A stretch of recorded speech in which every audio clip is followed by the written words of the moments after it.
Hello दोस्तों, कैसे हैं आप सब। आशा करते हो सभी अच्छे और स्वस्थ होंगे। पायल ठाकुर के इस चैनल पे आप सभी का स्वागत है। सभी को जय माता दी, हर हर महादेव।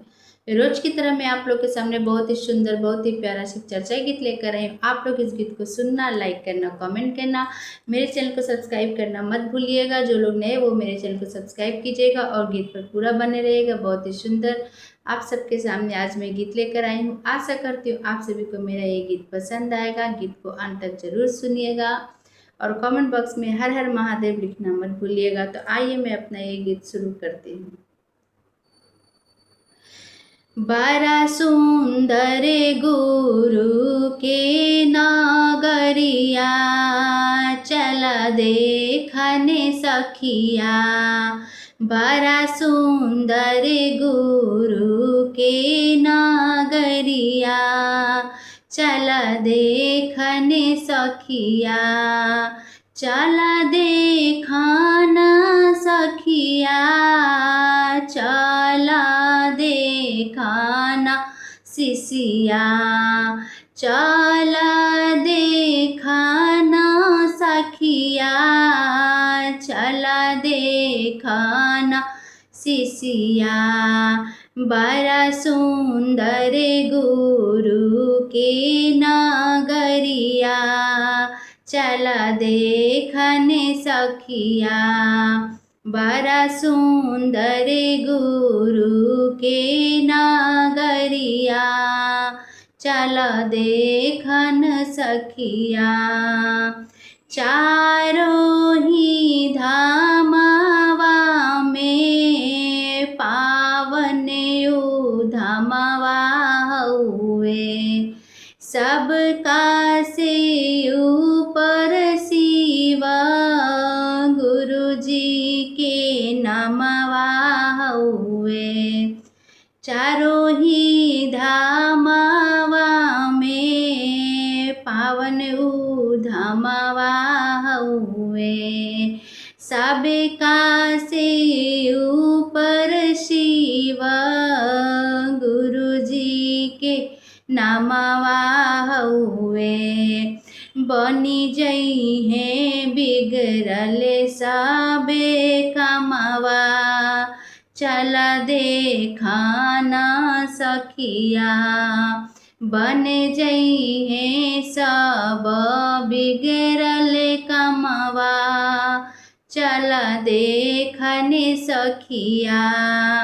बड़ा सुंदर गुरु के नगरिया, चल देखने सखिया।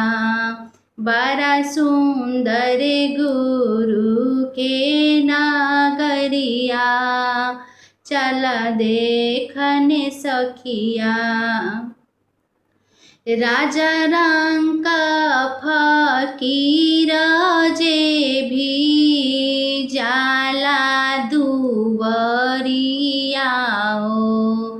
सबका पर गुरु मोरे फेर ले नजरिया हो।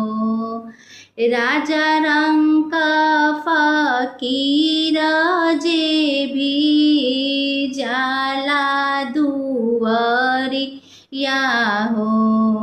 सबका पर गुरु मोरे फेरे ले नजरिया हो।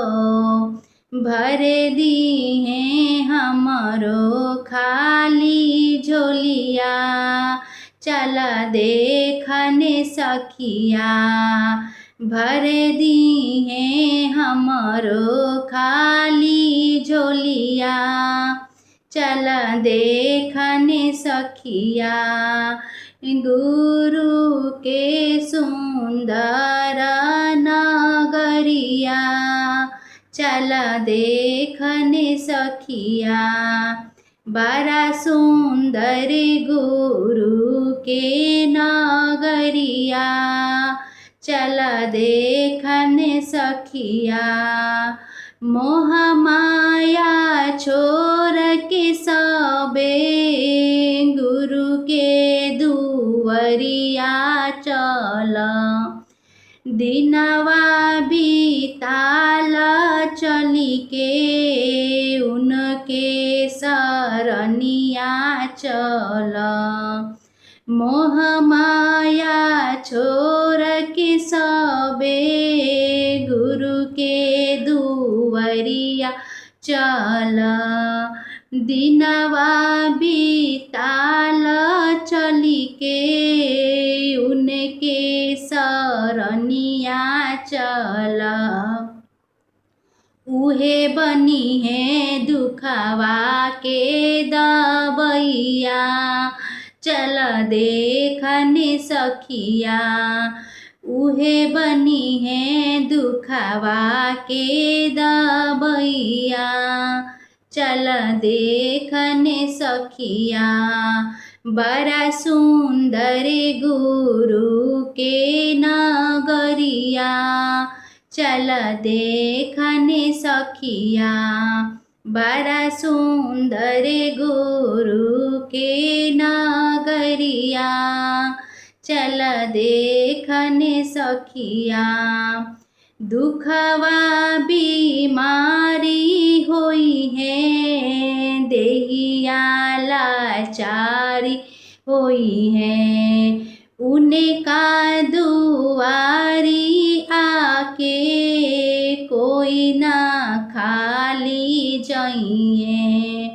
दुखवा बीमारी होई है, देहिया लाचारी होई है। उनका दुवरिया आके कोई ना खाली जाइए। मिटी जाई दुखावा विपतिया, चल देखने सखिया।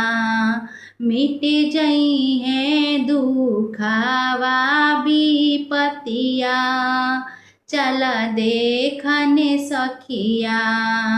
बड़ा सुंदर गुरु के नगरिया, चल देखने शिष्या।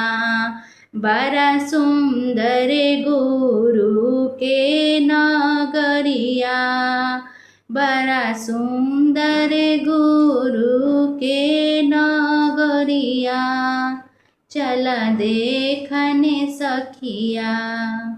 हर हर महादेव। गीत कैसा लगा जरूर बताइएगा। धन्यवाद।